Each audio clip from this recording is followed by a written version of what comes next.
Hello tout le monde, bienvenue à vous sur ma chaîne Tout est dans la graine. Je m'appelle Virginie et je suis passionnée de tout ce qui est le jardin, le potager, la permaculture, le bio, le flexitarien, la décoration, le DIY. Bref, aujourd'hui j'avais envie de vous partager un peu toutes mes victoires et mes échecs concernant cette année 2020 pour le potager.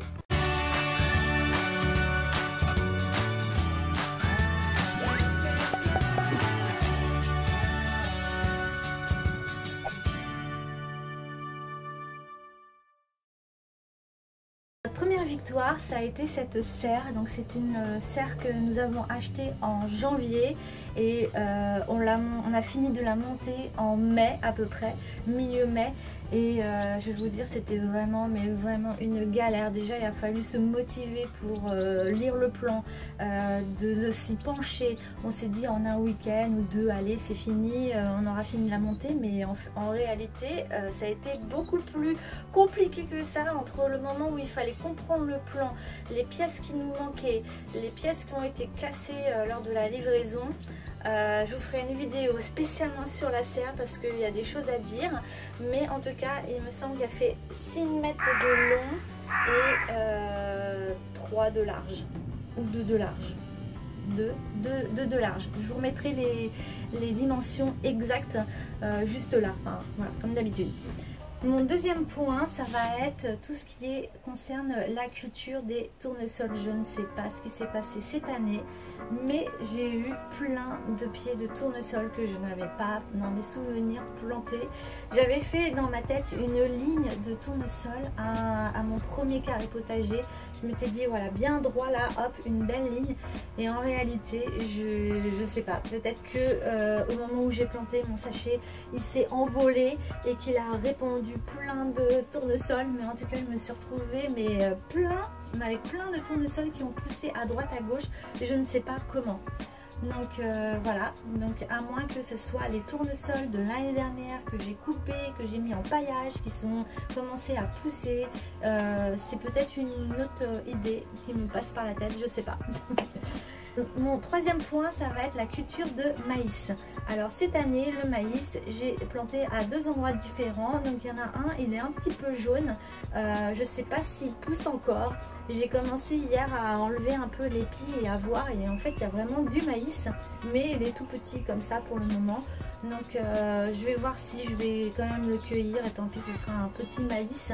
Ou alors je le laisse et je verrai par la suite. Mais le pied il est quand même bien jaune et je pense qu'il est en train de crever.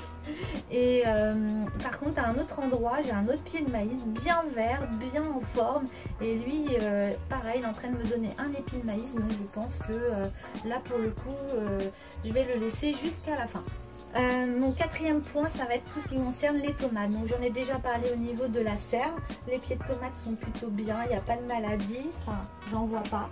Il y a juste un pied tout au début où il y a une maladie et du coup heureusement il n'a pas contaminé, mais là il est en train de quand même repousser, mais il est resté quand même à taille de 50 cm, donc il est tout petit. Mais dans l'ensemble les pieds sont plutôt en bonne santé, mais ils ne donnent pas de fruits, pas beaucoup. J'ai dû récolter l'équivalent, aller 1 kg juste dans la serre, et là j'ai 12 pieds de tomates. Donc là c'est un gros fail total. Mais par contre à un autre endroit j'avais fait la culture en lasagne, donc c'était un nouveau endroit que j'ai mis pour cette année. Et là par contre ça me donne des tomates mais à foison. Je suis super contente. Par contre il y a beaucoup de nécrose. Donc la nécrose c'est tout simplement une tache noire qui se met sur les tomates, sur le cul de tomates. Et c'est lié apparemment à un manque d'arrosage, ou aussi à un problème de calcium, de magnésium, de problèmes liés à un amendement au niveau du sol. Donc mais sinon la tomate elle reste quand même bonne, elles sont assez grosses, la taille, j'ai pas du tout taillé mes tomates cette année. Peut-être que l'année prochaine je taillerai quelques pieds de tomates mais pas tous. Voilà. Cinquième point au niveau de mes haricots. Donc les haricots, j'avais fait des haricots purple. Et des haricots verts. Alors les haricots purple, j'en ai récolté sur mon arche. Donc mon arche au niveau, au même endroit que les pieds de tomates, ça a plutôt bien donné, mais pas assez pour en faire vraiment 1 kg ou 2. Donc j'avais mis, on va dire, 5 pieds d'haricots, et l'année prochaine je vais mettre tout le paquet tout le paquet d'haricots, parce que c'est sur 5 pieds on récolte pas grand chose pour finir. Et du coup l'année prochaine je vais vraiment, c'est une culture que je vais mettre partout dans le jardin, parce que ça donne quand même pas mal, ça prend pas beaucoup de place, et c'est assez intéressant au niveau, c'est un produit qu'on consomme régulièrement avec mon mari. Mon 6e point, ça va être tout mon système d'arches. Donc j'ai fait j'ai acheté beaucoup d'arches cette année, et les arches, je les ai pris chez Action à 8 € l'arche, et l'année prochaine je vais en prendre encore peut-être 3 4 des arches. Et sur ces arches justement, mon idée entre le papier et la réalité, c'était que toutes les cultures elles montent sur l'arche, et la réalité c'est qu'elles sont restées à terre. Elles n'ont même pas monté. Donc j'ai eu plein de soucis au niveau, que ce soit le soleil, au niveau de l'eau, au niveau pareil de l'amendement de mon sol, un sol trop argileux, etc. Donc en réalité les fruits et les légumes ils sont restés, mais vraiment à ras du sol. 7e point, ça va être le melon. Donc le melon, cette année j'ai eu 2 petits melons, donc c'était des jumeaux, et du coup il y en a un malheureusement, il y a un melon malheureusement il est tombé, donc le petit melon il est tombé, et le deuxième hier, comme une imbécile, j'ai arraché le pied parce que j'ai vu toute une branche jaune, mais vu que c'est une liane, j'ai dit ah, c'est quoi cette liane qui est toute défraîchie, et en fait c'était le pied du melon où il y avait encore le melon dessus, et du coup je l'ai arraché. Du coup j'ai pas de melon cette année, ils sont vraiment à un stade tout petit, mais je vais quand même les ouvrir pour voir à l'intérieur s'ils sont bons à manger, ou quitte à récupérer les graines aussi. Mon 8e point, ça va être la pastèque. Alors la pastèque, cette année j'avais une pastèque, donc j'étais super contente, j'ai dit ouais, au moins une pastèque, ça c'est cool. Et pareil, normalement elle était censée monter sur l'arche, et du coup elle est arrivée à un endroit où je lui ai fait un petit hamac pour qu'elle puisse grandir tranquillement, et en fait elle a commencé à avoir de la nécrose, donc une tache noire qui a commencé à grossir et jusqu'à se craqueler, et du coup je l'ai ramassée avant qu'elle pourrisse totalement sur le pied, et j'ai tout simplement voilà, on a coupé la partie un peu mauvaise, et en réalité elle était tellement juteuse, sucrée, que j'en ai récupéré ses pépins pour l'année prochaine. Voilà. 9e point, ça va être les courges. Donc j'ai pris cette année des courges Jack Little, donc ce sont des bébés courges, et j'aime beaucoup parce que déjà c'est esthétique, c'est joli, et en plus ça grimpe bien sur tout ce qui est les arches, ou sur un mur, ou enfin, ce que vous voulez. Et du coup là j'ai des petites courges qui arrivent, mais par contre j'avais planté tellement plus de courges.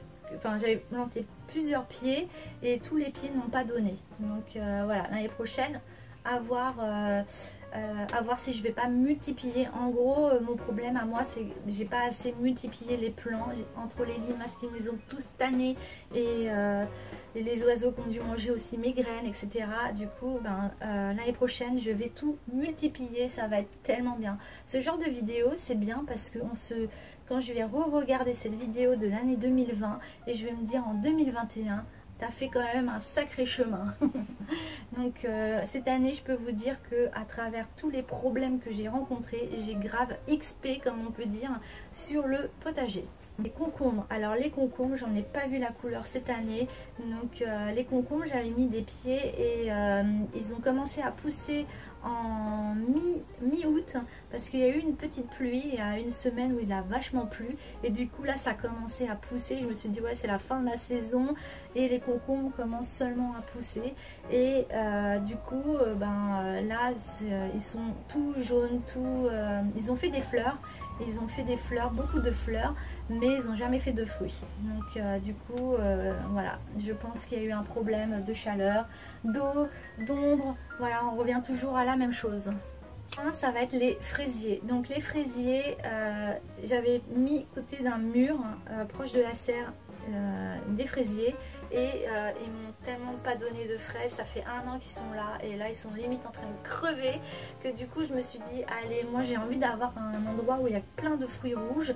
Ça me fait rêver quand je vois dans le potager d'Olivier sa fraiseraie ou dans d'autres potagers aussi. Et du coup cette année je me suis dit je vais mettre toutes mes fraises, donc j'en ai racheté chez Botanique des fraisiers de différentes variétés et je les ai mis à un endroit. J'ai mis toute une parcelle spéciale fruits rouges. Donc dedans il y a un groseillier, il y a un fraisier et je pense rajouter mon framboisier qui est en train de crever aussi et pourquoi pas mon myrtillier pareil qui était pas bien là où il était. Donc voilà, je suis en train de refaire une parcelle spéciale fruits rouges. Les choux, donc les choux cette année j'ai décidé de vraiment les protéger parce que l'année dernière je comprenais pas, je mettais des choux, des plants de choux et ils se faisaient bouffer en l'espace de moins de 2 et je pensais que c'était les limaces ou autre chose ou qui crevaient, que c'était pas la terre etc. Mais en réalité c'était les altices qui me bouffaient tous mes choux, qui faisaient à peine ils étaient tout petits qu'ils étaient tout bouffés par les altices. Du coup cette année j'ai décidé de faire des cloches en filet et là j'ai mis des choux, je vais avoir au moins sûr je pense un chou romanesco, enfin 2 choux romanesco et il y a du chou kale qui va arriver. D'ailleurs en parlant de chou kale, l'année dernière j'avais pareil un chou kale et il a été tellement infesté de puces que ça m'a écœuré en vrai. En vrai j'ai même pas mangé les feuilles parce qu'elles étaient d'une couleur immonde avec des trous partout, que j'ai rien mangé au niveau du chou kale. Du coup ce que j'ai fait cette année, j'avais coupé et là il est en train de repousser et il est en train de me donner des magnifiques feuilles kale et il n'y a aucun puceron. Alors là j'explique pas, j'avais mis des huiles essentielles à cet endroit là et là il y a 0 puceron dessus. Alors normalement c'est une culture que les pucerons adorent et se régalent du chou kale. Ça va être vraiment les bouteilles d'eau. Mes bouteilles d'eau, une fois j'ai trouvé plein de têtards dans une bouteille d'eau de 1,5 litre et en réalité c'était des moustiques. C'était des moustiques qui étaient, j'étais en train de faire une culture de moustiques dans ma bouteille d'eau et du coup suite à ça je les ai tous mis par terre pour qu'ils meurent et j'ai mis un filet sur la plupart de mes bouteilles d'eau, donc ça c'est un truc que je vais améliorer. La deuxième chose au niveau de mes bouteilles d'eau, donc là on en a bu à peu près l'équivalent d'une centaine cette année, là on s'est bien hydraté. Je peux vous dire, j'ai acheté une centaine de bouteilles d'eau que j'ai mis dans le jardin et donc du coup ce système là je vais l'améliorer pour l'année prochaine parce qu'il y avait toujours ce côté goutte à goutte. Il faut toujours régler entre quand c'est bouché par plein de choses, que ce soit les insectes qui sont morts et qui ont bouché la bouteille ou alors à cause du sang séché que j'ai mis dedans directement qui a fait comme une espèce de pâte et du coup ça a bouché mon goutte à goutte. Du coup, cette année, enfin l'année prochaine, je vais vraiment améliorer mon système de bouteilles d'eau et je vous en ferai une vidéo à ce moment-là. Ma prairie fleurie, donc j'ai mis autour de mon arbre, mon nectarinier. Autour de mon nectarinier, j'ai mis plein de fleurs et ça n'a pas poussé cette année parce qu'il a fait trop chaud. Je me suis pris beaucoup plus tard. Donc l'année prochaine, dès le mois de mars, je vais m'atteler à cette tâche où je vais mettre tellement de graines dans ma pelouse que ce sera même plus une pelouse, ce sera une prairie fleurie. Donc là c'est vraiment, j'ai l'image dans la tête de ce que je veux et là franchement ça va changer par rapport à ce qu'il y a cette année. Donc c'est un endroit où l'herbe elle est toute jaune en été et c'est tout jaune, tout moche, etc. Et à la place de ça j'aimerais tellement avoir des fleurs qui remplissent cet espace autour de mon arbre. Il y aura des pollinisateurs de partout. En parlant de pollinisateurs, cette année je vous montre une vidéo, c'est pas drôle mais en même temps ça va, tout va bien, il n'y a pas eu mort enfin les animaux n'ont pas été, les insectes n'ont pas été maltraités. C'est que sur un carré potager j'ai mis un filet contre les pucerons. Et la semaine dernière, le week-end dernier, en gros il y a 2-3 jours, voilà, il y a eu à peu près 200 abeilles qui se sont engouffrées sous le voile anti-insectes. Et du coup, avec mon mari, on était avec un manche à rideau pour essayer de soulever le voile, et quand toutes les abeilles se sont envolées, on a couru comme des malades dans la maison pour pas se faire piquer. Donc ça, c'était vraiment trop drôle. Mais on a appelé quand même un apiculteur pour savoir s'il voulait récupérer les abeilles. Mais en gros, si c'est pas comme un ballon de basket, il se déplace pas. Mais il nous a dit que tout simplement elles étaient piégées sous mon voile d'hiver. Elles étaient tout simplement piégées sous mon voile d'insectes. Et du coup, ben voilà, on les a juste délivrées. Tout ce qui concerne le ombrage. Donc l'ombrage, je vais en mettre partout, c'est l'année prochaine. Donc je vais racheter des arches, je vais acheter comme il a fait le potager d'Olivier, des canisses en bois pour créer un peu un système de ombrage. Ça va être juste trop beau déjà esthétiquement parlant.